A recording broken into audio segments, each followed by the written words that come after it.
Thank you for your attention, everyone. So, our final speaker of the night, her 3 fun facts. And I think she's being really humble in these. So, she trained at Second City in stand-up comedy, and she was not good. She trained in Krav Maga, the martial art the Israeli military trains in, and she was not good. And as a kid, she was a competitive figure skater, and she actually trained alongside Tessa Virtue and Scott Meyer for a summer. They were really good, but she was much less good. Sarah, I think you're being really humble here. I'm sure you're various degrees of awesome with all of these. Come on up and share your fuck up.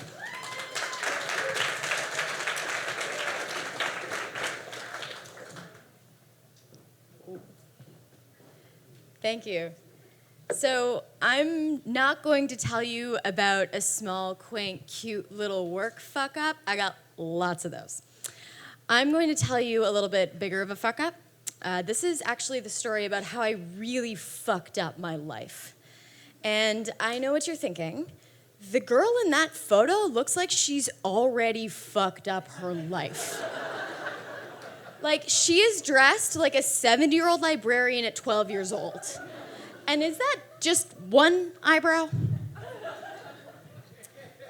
6th grade was not kind to me, but 2016 was almost more unkind. Nope, this way.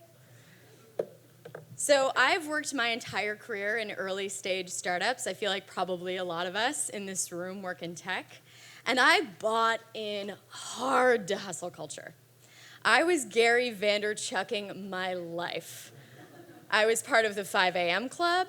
I was biohacking myself and putting butter in my coffee. I was trying to get to inbox 0. And the people around me were on Soylent diets and trying the nap during the day but only sleep 3 hours at night kind of thing. We were trying to be insanely productive. And on paper, for me, it was really working. I was the director at a San Francisco startup, and I was managing a large growth team that was growing the company about 20 to 30% month over month. We were launching in international countries, and I was getting flown all over the world to help with launches in Sydney, Australia, and London in the UK. I was speaking and mentoring and helping at startup events like this one and accelerator programs, and I had just gotten engaged to the love of my life. So on paper, I was kind of crushing it. But we all know on paper is bullshit. At the same time, I was waking up at 4 in the morning, full of cortisol, thinking about some email I had forgotten to send or some Slack message that I had left unread. And I would beat myself up about how lazy and stupid I was and how much of a failure I was going to be, that I would never get back to sleep. I hadn't seen the inside of a gym in a full year, and I would just kind of eat whatever arrived at the office. I was starting to get chronic migraines that would set in when I got on the streetcar ride at about 7 p.m. for my 45-minute ride home. And I was starting to get what I would learn later would be panic attacks, but I just thought there was something wrong with my lungs that I wasn't going to get checked out. Oh, and my fiance, I was irritable and exhausted all the time, so I was ruining a lot of vacations. And I didn't know. I had no idea that my life was fucked up. I had no idea that I was starting down a dark path that wasn't going to end anywhere good, because society was telling me that I was crushing it. Because what we value on LinkedIn and Instagram is what looks good on paper. And damn, if anything, I am good at a mask. I am good at making it look like it is perfect and making it look like you should envy what I got going on, even though what I got going on is nothing and I'm miserable. When you start to fuck up your life, the universe starts to give you really clear signs that you're on the wrong path. I don't know if anyone else is as woo-woo as I am, but the universe was like, hey, red flags everywhere. This is going badly, figure your shit out. And I was like, no, ignore. One of my most memorable red flags was in a very exotic location. It was outside of the Hero Burger at King and Bathurst. and I was trying to get myself to a partnership meeting. And I was walking past the Hero Burger, and all of a sudden this thing happened in my chest where it felt like my heart was trying to escape. And then it felt like my lungs were caving in. And I don't know if any of you have had panic attacks, but if you haven't, like, great life choices. You're doing really well. But if you haven't, it kind of feels like Hulk is like full Hulk smashing your entire upper body. You can't stand because it feels like your chest is caving in. And for me, because any strong emotion kind of makes me cry, doesn't matter which emotion, I immediately start to cry. So can't breathe, can't stand, crying in public, which is my thing. Every form of transit in Toronto, multiple coffee shops, via rail, and on many airplanes. I'm a pro. So I'd been there before, but the panic attack, the massive, debilitating panic attack thing was new. And the shitty Gary Vaynerchuk part of my brain was like, you've got a partnership meeting. You gotta get yourself to your partnership meeting or you're gonna miss it and disappoint everyone and be a massive failure. So bent over, I crawled into an Uber, and that's where my memory ends. I probably went to the partnership meeting. Don't remember who the partner was or why it was so important or what the outcome was. I know I got there, don't know what happened. The second sign I was massively fucking up my life happened in one of those glass boardrooms that startups have where everyone can see everything going on inside of the boardroom, and it's supposed to be the private space. So my boss pulled me in to have a conversation, and he told me that I was being promoted. I was going to be given a better title, a better salary, and a big team in San Francisco that I would have to manage remotely. And I was going to get on a plane and fly there and stay there for 2 weeks to take over this team. This is what I'd been building up to. This is what I wanted so badly. And my bodily reaction was to immediately start to cry. And not happy, excited, I won the lottery tears. Biologically, I could not stop what was happening to my face. And my boss at the time, I don't know if any of you watch Brooklyn Nine-Nine, but is kind of like Captain Holt. No emotion, super British, always wearing a button-up tucked into khakis. So human woman emotion, very scary. Especially when he's not expecting it, because I'm supposed to be happy. I ignored the sign. I took the job. I went to San Francisco and continued along the path fucking up my life. And then this happened. And my brain stopped reacting to stimuli. Donald Trump was elected president, and I am a liberal progressive feminist, and I was pissed as hell, but I was not having an emotional reaction. And then I was told that I was gonna have to cut half my team. And I got a spreadsheet with all of the names of people who I had hired and mentored and loved. And the email said, figure out which of them don't have a job after Christmas. And I knew how I was supposed to react to that news.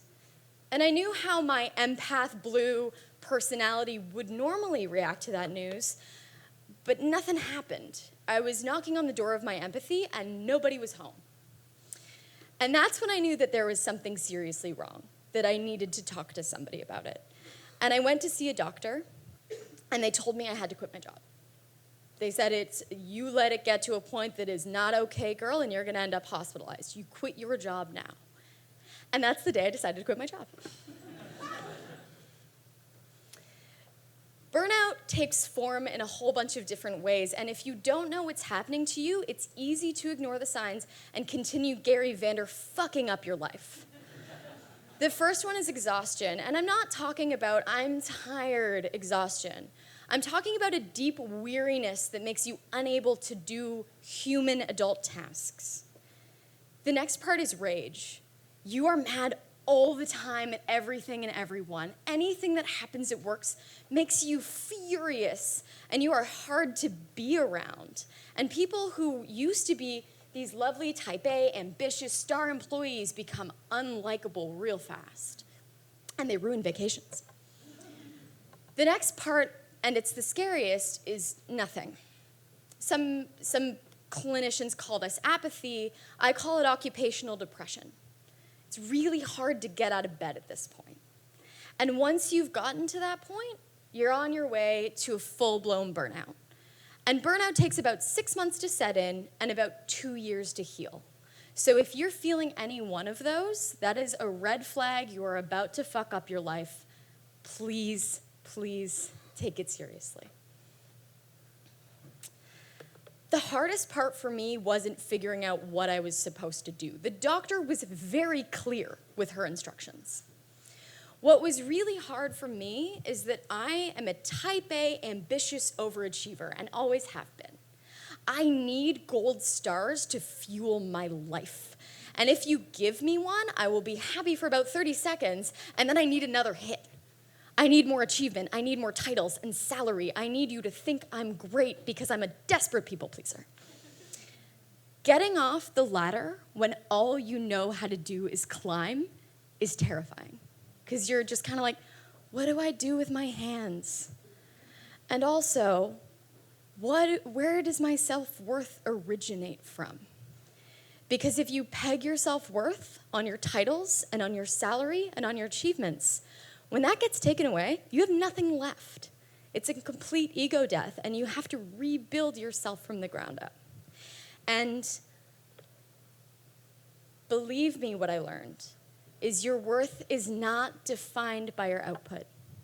Your worth is not defined by your title, by your achievements, by your salary, by your relationship status, by how cool as fuck you look on LinkedIn, or how many speaking engagements you're invited to, or if someone gave you some bullshit award at some bullshit award ceremony. Your worth is only defined by how you make the people around you feel and how much you can add to their experience. No one puts your fucking title on your gravestone. So why are you killing yourself for it?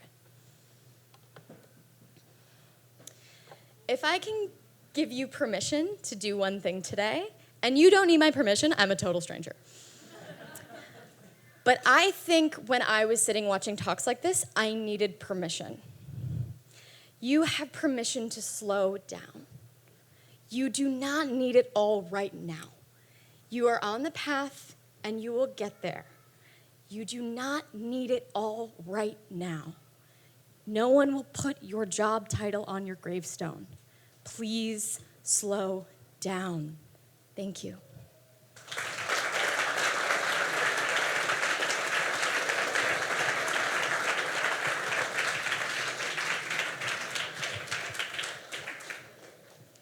Sarah, thank you so much for being so vulnerable and sharing that story. I think it's so applicable to everybody here in this room. I know on a personal level, it's so applicable to me and all of you, whether you're building a company or you're an employee at a fast-growing startup. It doesn't need to happen overnight. So thank you so much for sharing your story. Let's open it up for some Q&A. Sorry, I just had more of a question on what your company does. You didn't get much into what you do now and what your company does. Yeah, no, totally. So when I quit my job, I was working at a San Francisco payment startup called Tilt that we sold to Airbnb. And I was also side hustling, helping companies in Toronto figure out growth strategy. And that's what I do. I grow companies. So I work with a lot of amazing Toronto, San Francisco, and New York startups to help them figure out how to grow. And I've kind of built a little agency around doing that. And I'm also a writer because the Trump thing happened, and I was like, fuck this. I can't build a payments app in 2017. So I write a newsletter called We Need to Talk About This. It's a little bit feisty and feministy and personal growthy, and that's my burnout outlet. Hello. Oh, hi. I'm over here. Hi. Hi. This is hard. I'm right here. Hi. Hi. Thank you for sharing all that. That's very relatable on a smaller scale for me. My question is, so you said you basically burned out. Well, you did, and you felt nothing. And then you mentioned, like, it takes 2 years to kind of just bounce back from that. So my question is, like, how did you bounce back, and how long did it take you to do that? Totally.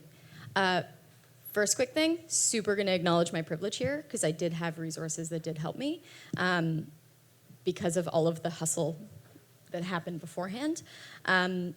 So I, right away, I had to quit my job. I started my consulting company and only took on a couple of clients. So most of my time was rehabbing my overachievement.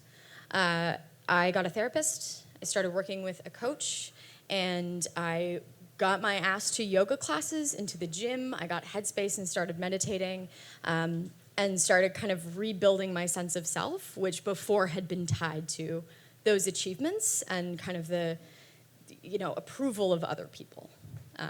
And that took a while. It's been a year and a half, a little bit more than that. Yep. Right here. Hey. Thanks again. That was great. You were talking about Gaynor Vaynerchuk in it, obviously in a sense, and obviously Gary's always talking about the hustle. Yeah.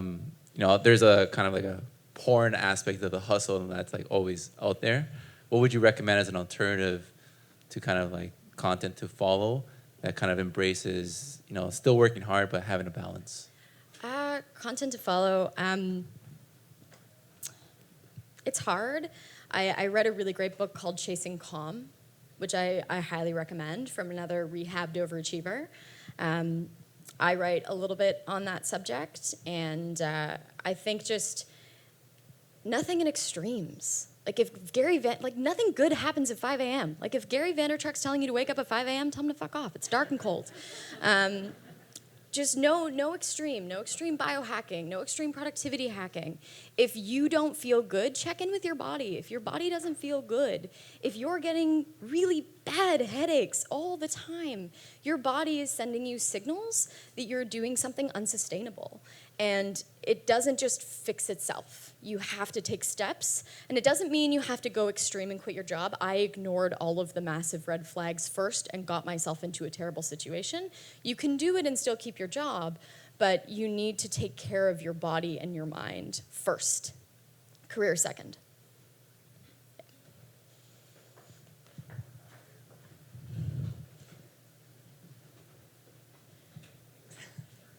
Hi. I've heard a lot recently about burnout. Maybe I just wasn't paying attention to it before. Did you at the time know that there was like a name for that was something else that people were dealing with, or did you just think like, I just need to take a break? So I had heard burnout before, but I'd only ever heard it in the context of like, oh, I'm so tired, I'm so burnt out. I didn't know that it was like a clinical condition that you can actually put yourself into what is essentially depression. So I didn't know the signs, I didn't know the symptoms, I didn't know what I was feeling. I thought I was fine until my body literally stopped functioning. Yeah. Right, and I saw something recently about like how it's like a millennial thing or something. Do you feel Totally. like there is like that kind of viewpoint on that of people thinking like millennials are just like snowflakes that can't handle work? No, man, we're not snowflakes. We work our asses off. Yeah. No, I think millennials are in a consistent state of optimization. We're always trying to make ourselves more productive, go faster. We have computers in our pockets. Our parents didn't have that. We are constantly available to our employers at all times. And the things that are adulting, if anyone read that incredible Huffington Post article, a lot of that stuff is like analog crap that's actually really difficult for us to take on, in addition to all of the things that have been put on us by our work and by the fact that we have to build a personal brand, and we should be an Instagram influencer, and we should also be being promoted at work, and we should also be mentoring and doing speaking engagements and all of this wellness crap. We have to have crystals and go to yoga and do all this shit as well. It's just weight that we all have to carry, and I think we need to just set a little bit more of it down. Thanks. Hey, Sarah. Hi. You probably don't remember me, but we used to do a bit of work together when you were at Tilt Dope. in Tilt. 2015. Hello. I'm sure a lot of people in the room know the extraordinary history of Tilt and the culture there.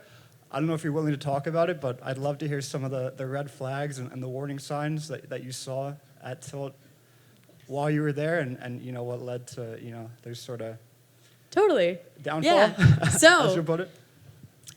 quick story. Worked at a company that kind of crashed and burned and got sold to Airbnb. So we raised a ton of money really fast. Super, super, super young team. Really, really hardworking people. Despite the mean Forbes article, everyone was actually fucking awesome. Like really smart, brilliant people working incredibly hard for a thing that had a fundamental business problem.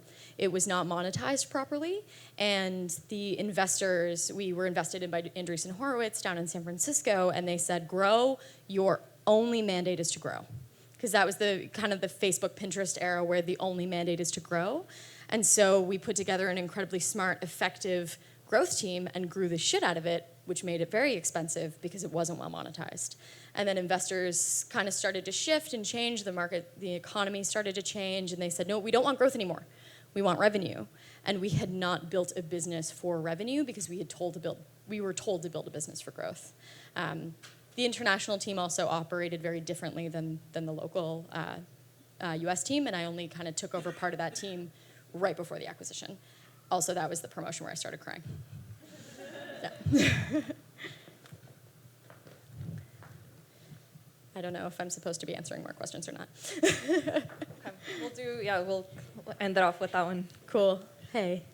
I love you. I so relate to everything that you said, and I'm very woo-woo and all that kind of stuff. My people. Yeah, so I guess my question is, I work on, I want that reward, I want that gold star, Yes. I want that appreciation. So, and I work for myself, and it's hard to get that. It really is. Yeah, so like what replaces that? Yep. I think the external validation has to come internal. So I used to treat kind of gold stars and praise like a fucking drug.